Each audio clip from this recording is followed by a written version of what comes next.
గోవింద 50 కిలోల బంగారం మాయం, తిరుమలలోని శ్రీ గోవిందరాజస్వామి విమాన గోపురం పనుల్లో మాయాజాలం, 30 విగ్రహాల ధ్వంసం, వైకాపా పాలన మనోకుంభకోణంపై విజిలెన్స్ విచారణ అని రాశారు కదా. ఎంత పచ్చి అబద్ధాలంటే తిరుమల తిరుపతి పవిత్రతని దెబ్బతీయాలనేటటువంటి లక్ష్యంతో, ఎందుకంటే వైఎస్ఆర్ కాంగ్రెస్ పార్టీ అధ్యక్షులు జగన్మోహన్ రెడ్డి గారు క్రిస్టియన్ కాబట్టి ఏదైతే హిందూ మతం వాళ్ళు జగన్మోహన్ రెడ్డి గారిని అభిమానించకూడదు అనేటటువంటి కోణంలో తీసుకెళ్లాలని హిందూ మత పవిత్రతని, తిరుమల పవిత్రతని చంద్రబాబు నాయుడు గారి ఆధ్వర్యంలో ఒక పథకం ప్రకారం ఆ 2 దినపత్రికలు ఈ కూటమి ప్రభుత్వం పవిత్రతను తీస్తుందనడానికి ఇది కూడా ఒక ఉదాహరణ. 50 కిలోలు బంగారం మాయమైంది, అదైపోయింది, ఇదైపోయింది అని చెప్పి ఒక తప్పుడు సమాచారాన్ని ప్రజల్లోకి తీసుకెళ్ళాలి. ఎందుకంటే మీరు చూడండి, జంతువుల కొవ్వు అని చెప్పి కొవ్వెక్కి మాట్లాడారు. మనిషి పుట్టినాడు ఎవడో కూడా తిరుమల ప్రసాదంలో జంతువుల కొవ్వనే మాట్లాడ్డు.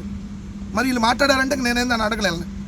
సో దాని తర్వాత ఇంకోటేమో 1,00,000 లడ్లు అయోధ్యకి చేసి పంపించామని ఇంకోటి చెప్పాడు. ఇవన్నీ పోయినాయి. తర్వాత జంతువులు కొవ్వు పోయింది, కల్తీ నెయ్యి పోయింది, ఏదో రసాయనాలు పోయినాయి. ఇప్పుడు వచ్చేటప్పటికి ఏం మాట్లాడుతున్నారు? ఇప్పుడు అదే అయిందంటున్నారు. ఏమని? తిరుమలకు సంబంధించినటువంటి దాంట్లో పట్టు వస్త్రాల్లో పాలిస్టర్ వచ్చిందని చెప్పి ఇప్పుడు ఏదైతే మాట్లాడుతున్నటువంటి పరిస్థితి. పరకా మన మీద ఇలానే తప్పుడు ప్రచారం చేశారు.